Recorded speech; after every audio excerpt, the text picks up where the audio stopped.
Buku adalah jendela dunia, dan membaca adalah jembatan ilmu. Assalamualaikum warahmatullahi wabarakatuh.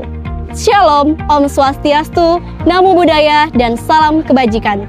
Salam literasi.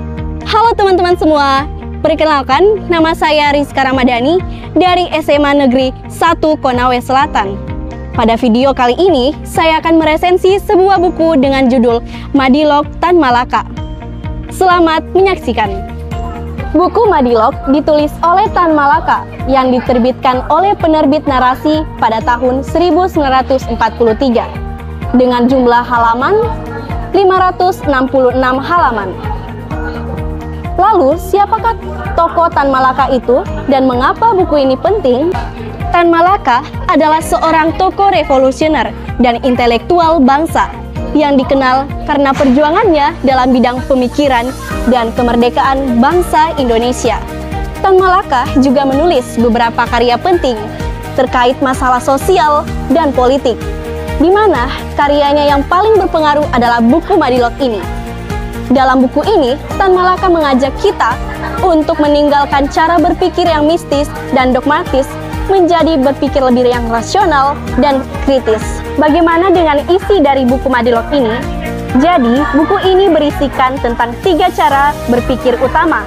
Yang pertama yaitu materialisme. Materialisme yaitu berpikir berdasarkan fakta. Yang kedua, dialektika, yaitu memahami perubahan secara logis dan bertahap. Yang ketiga yaitu logika, alat untuk menilai benar atau salahnya suatu pemikiran secara sistematis. Melalui 3 pendekatan ini, Madilog ingin bangsa Indonesia agar lebih berani berpikir kritis dan meninggalkan pikiran yang percaya pada hal-hal mistis atau ajaran yang tidak masuk akal dan beralih ke pemikiran yang berpijak pada kenyataan. Nah, selain itu, buku ini juga memuat kritik sosial, pendidikan, dan ajaran agama yang dianggap membelenggu nalar masyarakat. Selanjutnya, saya akan menganalisis buku Madilog Tan Malaka. Susunan bab dalam buku ini tersusun secara sistematis.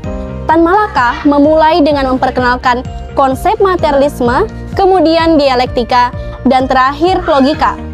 Gaya penulisan buku ini tergolong cukup padat dan penuh istilah filosofi. Namun, Tan Malaka menggunakan analogi sederhana agar pembaca awam lebih mudah mengerti isi buku. Tema buku ini juga sangat kuat, yaitu ajakan untuk meninggalkan pola pikir lama yang bersifat mistis dan dogmatis, beralih ke pemikiran yang lebih kritis, ilmiah, dan rasional. Selain itu, pembahasan logika formal dalam buku ini sangat berguna untuk meningkatkan kemampuan berpikir kritis, mengenali kesalahan logika, dan membangun argumen yang kuat. Hal ini relevan dengan era modern yang penuh dengan informasi, baik benar maupun salah. Sehingga, kemampuan inilah kita dapat menganalisis sebuah informasi menjadi sangat penting. Kemudian, saya akan membahas kelebihan buku menurut saya pribadi.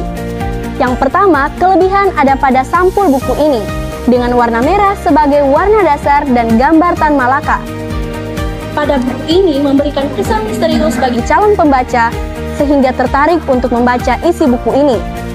Yang kedua, buku ini memiliki nilai edukatif yang tinggi, karena mengajarkan metode berpikir ilmiah yang penting bagi kemajuan bangsa. Lalu, adapun kelemahan dari isi buku ini yaitu gaya bahasa dan gaya penulisan yang cukup berat bagi pembaca awam, sehingga memerlukan konsentrasi dan ketekunan saat membaca. Namun, buku ini tetap menjadi karya klasik yang sangat berharga sebagai sumber inspirasi intelektual. Secara keseluruhan, Madilog bukan sekedar buku filsafat, tetapi ajakan untuk merdeka dalam berpikir. Membaca buku ini memanglah tidak mudah. Diperlukan konsentrasi, keingintahuan, dan kesabaran. Namun, disitulah letak kekuatannya. Karena Madilog mampu mengasah pola pikir kritis dan membentuk karakter yang rasional. Buku ini direkomendasikan kepada pelajar atau mahasiswa atau siapapun yang benar-benar ingin merdeka, bukan sekedar secara politik, tetapi secara kontekstual. Itulah tadi resensi yang saya buat. Terima kasih dan sampai jumpa.